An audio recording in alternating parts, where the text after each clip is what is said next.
அனைவருக்கும் வணக்கம். Horror comedy மூவியாக வந்திருக்கிற தாமா படம் எப்படி இருக்குது அப்படின்றத பார்த்துடலாம். மானாக் யூனிவர்ஸில் 5வது படமாக வந்திருக்கிறது தான் இந்த தாமா. இந்த படத்தோட கதை என்னன்னு பார்த்துடலாம். கதையை பார்க்கறதுக்கு முன்னாடி இதில் நடிச்சிருக்கவங்க யாருன்னு பார்த்தீங்கன்னா ராஷ்மிகா மந்தனா, ஆயுஷ்மான் குரானா, இவங்க 2 பேரும் பார்த்தீங்கன்னா கதாநாயகனாக நடிச்சிருக்காங்க. இந்த படத்தோட கதை என்ன அப்படின்றத பார்த்துடலாம். இப்போது ஆயுஷ்மான் குரானா ஒரு பிரபல நியூஸ் சேனலில் ரிப்போர்ட்டராக இருக்கார். இவர் காட்டுக்கு போகிறாரு. ஒரு காட்டு பகுதியில் அங்கே எதுக்கு போகிறாரு அப்படின்ற விஷயங்கள்லாம் அவங்க சொல்லலை. அங்கே போகும்பொழுது ஒரு கரடிகிட்ட மாட்டிக்கிறாரு. கரடி கூட இவருக்கும் பார்த்தீங்கன்னா பயங்கரமான ஒரு சண்டை வருது.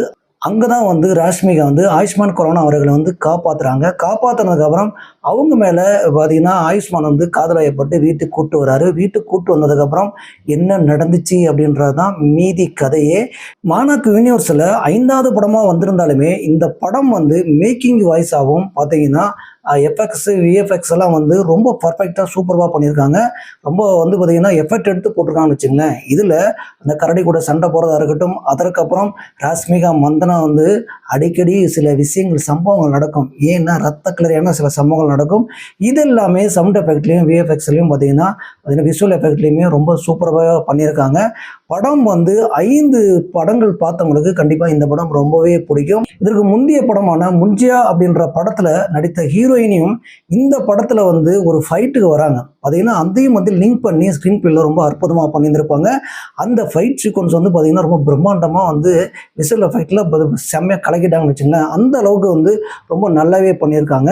தேட்டரில் பார்க்கும்பொழுது இந்த சவுண்ட் எஃபெக்டோட பார்க்கும்பொழுது விஷுவலாக பார்க்கும்பொழுது நமக்கு ஒன்றி பார்க்க முடியுது. அந்த அளவுக்கு பார்த்தீங்கன்னா ஸ்க்ரீன் பிளேவும் பார்த்தீங்கன்னா விஷுவல் எஃபெக்டும் நம்ம சொன்ன மாதிரி விஎஃப்எக்ஸும் பார்த்தீங்கன்னா எஸ்எஃப்எக்ஸும் ரொம்ப அற்புதமாக பண்ணியிருக்காங்க. அப்போது இந்த படத்தில் எந்த குறைகளும் இல்லை அப்படின்னு நீங்கள் கேட்கலாம். இதில் ஹாரர் பார்த்தீங்கன்னா காமெடி மூவின்னு வச்சுட்டு பார்த்தீங்கன்னா எங்கேயுமே காமெடி பார்த்தீங்கன்னா இல்லை அப்படின்னே சொல்லலாம். ரொம்ப கம்மியாக இருக்குது. சரி, ஹாரர் தான் இருக்கா அப்படின்னு கேட்டிங்கன்னா ஹாரரும் ரொம்ப கம்மியாக இருக்குது. அப்போது என்னென்ன சொல்ல வராங்க அந்த கதையில் அப்படின்னு பார்க்கும்பொழுது இதுக்கு முந்தைய படங்களான 5 படங்கள், அதாவது 4 படங்களில் உள்ள கதைகளை அப்படியே பார்த்தீங்கன்னா உள்ட்டு அடித்து பார்த்தீங்கன்னா தோசை திருப்பி போட்ட மாதிரி பார்த்தீங்கன்னா பிணைஞ்சமாவே பிணைஞ்சு வச்சுருக்காங்க, அரைச்சமாவே அரைச்சி வச்சுருக்காங்க அப்படின்னு தான் நம்ம சொல்ல முடியும். அந்த கதாபாத்திரங்கள், அந்த கேரக்டரைசேஷன், அந்த லொக்கேஷனு இதெல்லாம் ரிப்பீட் ஆகிற மாதிரியே நமக்கு ஃபீல் ஆகுது. அந்த அளவுக்கு தான் பார்த்தீங்கன்னா இந்த தாமா படத்தில் அவங்க அப்ளை பண்ணியிருக்காங்கன்னே சொல்லலாம். இதில் சத்யராஜ் ஒரு கேமியோ ரோல் பண்ணியிருக்காரு. ஹிந்திலேயே அவரும் டப்பிங் கொடுத்துருக்காரு. அவரு பார்த்தீங்கன்னா அந்த மாடுலேஷனு இதெல்லாமே பழைய சத்யராஜ் பார்த்த மாதிரியே இருந்தது. அந்த அளவுக்கு பார்த்தீங்கன்னா சூப்பராக பண்ணியிருக்காங்க. அந்த கேரக்டர் ரொம்ப நல்லா இருக்குது. இதில் முக்கியமாக அந்த படத்துலேயே 4லேருந்து 5 கேரக்டரைசேஷன் தான் பண்ணியிருக்காங்க. அந்த 5 கேரக்டரைசேஷன்லேயும் ஆயுஷ்மான் குரானாவோட அப்பா ஒரு கேரக்டர், பார்த்தீங்கன்னா சத்யராஜ் ஒரு கேரக்டர் வராரு. அதுக்கப்புறம் வில்லன் ஒரு கேரக்டர் வராங்க. அந்த வில்லன் யாருன்னு பார்த்தீங்கன்னா நவாஸின் சித்திகே. இவர் எதுக்கு இந்த படத்தில் யூஸ் பண்ணாங்கன்னே தெரியல. ஏங்க, ஒன்று அவரை ஒரு ஹாரராக பார்த்தீங்கன்னா ஒரு த்ரில்லிங்கான ஒரு விஷயத்துக்கு பயன்படுத்திருக்கணும், இல்லைனா காமெடியான விஷயத்துக்கு பயன்படுத்திருக்கணும், இல்லைனா ஒரு ஆக்ஷன் சீக்வன்ஸுக்கு பயன்படுத்திருக்கணும். எதுக்குமே பயன்படுத்தாமல் இதில் ரைட்டிங்லேயே இவரை எப்படி எழுதுனாங்கன்னே தெரியல. எதுக்கு இவர் உள்ளே வராரு, இந்த கேரக்டரைசேஷன் எதுக்கு அப்படின்றது நம்ம ஒரு கேள்விக்குறியாகவே இருக்கிறது. ஃபர்ஸ்ட் ஹாஃப் ஏதோ ஒரு விஷயம் சொல்ல வராங்கன்றது நமக்கு நல்லாவே தெரியுதுங்க. பார்த்தீங்கன்னா படம் அப்படியே நம்மளை ஒன்றி கொண்டு போகுது. ஆனால் செகண்ட் ஹாஃபில் என்ன சொல்ல வராங்கன்னே தெரியல. அது இந்த நவாஸின் சித்திக் இருக்காரு பாருங்க, அந்த வில்லன் கேரக்டரு.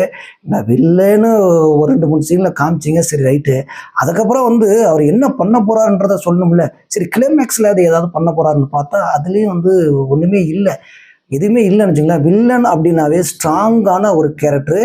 இதுனா ஹீரோவோட அதிகமாக, இப்போ ஹீரோ 100% நீங்கள் முக்கியம் தரீங்கன்னா இது 200% வில்லனை முக்கியத்துவம் தந்தால் மட்டுமே ஆடியன்ஸ் உட்காந்து தேட்டரில் படம் பார்ப்பான், இல்லைன்னா பார்க்கவே முடியாது. இதில் இந்த கேரக்டர் எதுக்கு அப்படின்னு வச்சாங்கன்னே நம்ம ஒரு கேள்வி கேட்குறோம். அப்படின்னா நீங்கள் பார்த்து எந்த அளவுக்கு அவங்க ரைட்டிங்காக எழுதியிருப்பாங்க. அப்போ நம்ம பார்க்கும்போது எப்படி இருக்குன்னு மட்டும் நீங்கள் பாருங்களேன்.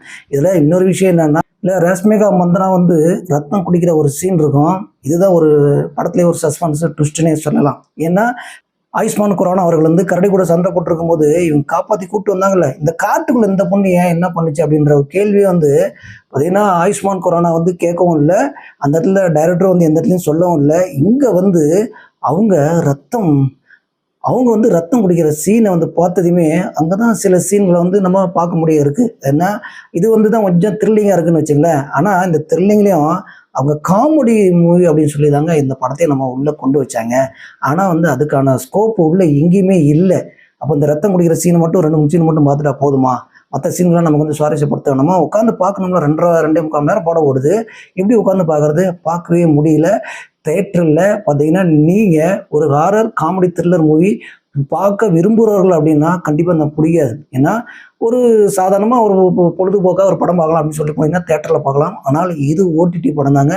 நீங்கள் ஓடிடியில் வரும்பொழுது இந்த படத்தை பார்த்துங்க. தயவுசெய்து தேட்டருக்கு நம்ம எல்லா படங்களும் போய் பாருங்கன்னு சொல்லுவோம். ஆனால் இந்த படத்தை தேட்டருக்கு போய் நீங்கள் பார்த்தீங்கன்னா பயங்கர கட்டுப்பட்டு தான் வெளியே வரீங்க. அந்த மாதிரி தான் இருக்குது. ஒட்டுமொத்த படமும் வந்து இதில் விஎஃப்எக்ஸும் எஸ்எஃப்எக்ஸும் பார்த்தீங்கன்னா விசுவல் எஃபெக்ட்டும் ரொம்ப நல்லா பண்ணியிருக்காங்க. நம்ம சொன்ன மாதிரி ஒரு ஃபைட் சீன் வருது. அது வந்து இன்னொரு படத்தில் இருக்க ஹீரோயின் இதுக்குள்ளே வந்து லிங்க் பண்ணியிருக்காங்க ஸ்க்ரீன் பிளேயில். அந்த ஃபைட் ரொம்ப நல்லா இருக்குது. அந்த சிங்க் பண்ண விஷயம் நல்லா இருக்குது. ரஷ்மிகா மந்தனா நல்லா பண்ணியிருக்காங்க. அவங்க கொடுத்த கேரக்டர், அதாவது ஆயுஷ்மான் குரானாவும் அந்த மற்றவங்க எல்லாருமே நல்லா பண்ணியிருக்காங்க. அந்த வில்லன் கேரக்டர் மட்டுமே எதுக்குடா அப்படின்னு நம்ம திரும்ப திரும்ப கேட்க சொல்லுது. அந்த மாதிரி தான் தாமா படம் வந்து இருக்குது. இதை நீங்கள் முடிஞ்சால் போய் தேட்டரில் பாருங்கள். இல்லைன்னா ஓடிடியில் வர வரைக்கும் வெயிட் பண்ணுங்கள். ஓடிடியில் உங்களால் பார்க்க முடியுதான்னு பார்த்துட்டு வேணால் கமெண்ட் பண்ணுங்கள். இந்த மாதிரி அடுத்தடுத்த விமர்சனங்களை சந்திப்போம். தொடர்ந்து பேசுவோம். நன்றி.